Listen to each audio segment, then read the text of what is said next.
When people say Torah, they don't know what it is. It's not ritual, it's not dogma. You know what Torah is? Instructions for living. What is Torah? Torah is spiritual, historical, mystical. The word Torah means teachings or instructions. And so the Torah of the Jewish people is called Torat Chaim, instructions for living. The most complicated piece of equipment on the planet Earth is a human being. And we say our manufacturer in heaven gave us a guidebook. Torah, literal definition, Torat Chaim, instructions for living. The Torah is the blueprint of life.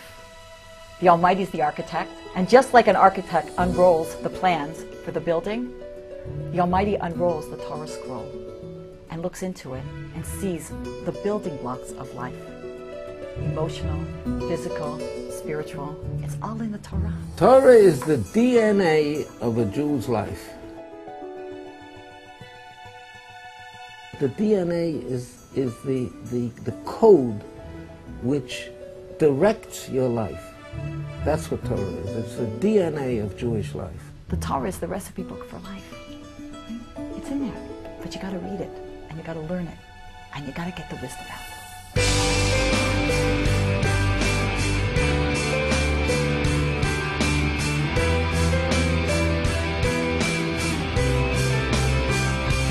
There's more to life than just money. There's more to life than just power and wealth. There's happiness. So I was just talking to a friend of mine that graduated Harvard Law School, and he said to me, there's a professor in Harvard that's teaching a class, and he told me it was one of the most popular classes in Harvard on happiness. Self-help books have been published about it, and now Harvard has a class teaching students the basics of being happy. And lecturer Dr. Tal Ben-Shahar is in charge of the one at Harvard. The course that I teach is called Positive Psychology. It became the largest class at the university, the largest class in the history of the psychology department. What does that tell you when Ivy League students are so interested and want to know what it takes to be happy? We all want to be happy. It's about asking a question, how can I lead a happier life? The answer is in the Torah, and the answer is universal. This is a book that contains timeless wisdom. It's the only book that a 6-year-old can get something out of, and a 106-year-old can get something out of. It's the only book that we read through the entire year, then we start immediately again to read it again. Why? Why do we keep rereading it? The Torah wisdom doesn't change, but we do. We look at life through different eyes, at different stages of life.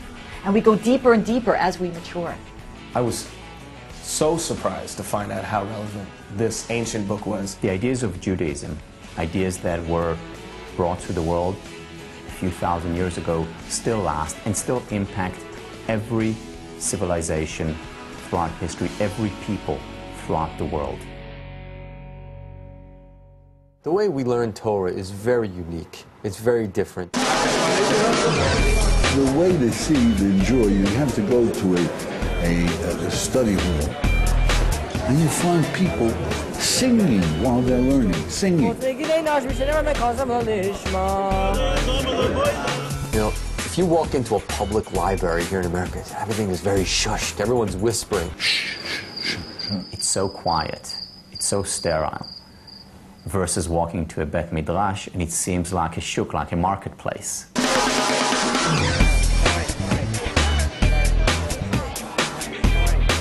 The ruckus that's going on, it's an unbelievable burst of energy. I had never been to a yeshiva before in my life. But I have to tell you, when I got there, I was absolutely knocked out by it. It was the single most intellectually active, energetic, fascinating environment I had ever witnessed. I mean, I said it afterwards that it made Harvard Law School, which I happen to have attended, look like a kindergarten. That's the way Jews have always learned Torah, with a chavrusa, it's called, with a study partner. There isn't a teacher-student relationship so much in Judaism as it is that we're all learning. The reason it's so powerful is because you don't just learn together, you hash it out together. There's an understanding that it's not an argument with a personal interest, like I'm right and you're wrong. It's like we're both really trying to get to the truth. Torah's fun, man. It's a good time. It's enjoyable. You got to do it. to feel it.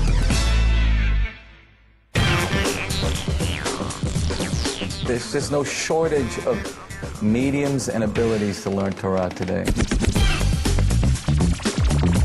I think technology is one of the greatest gifts to enable us to learn today as much as possible wherever possible.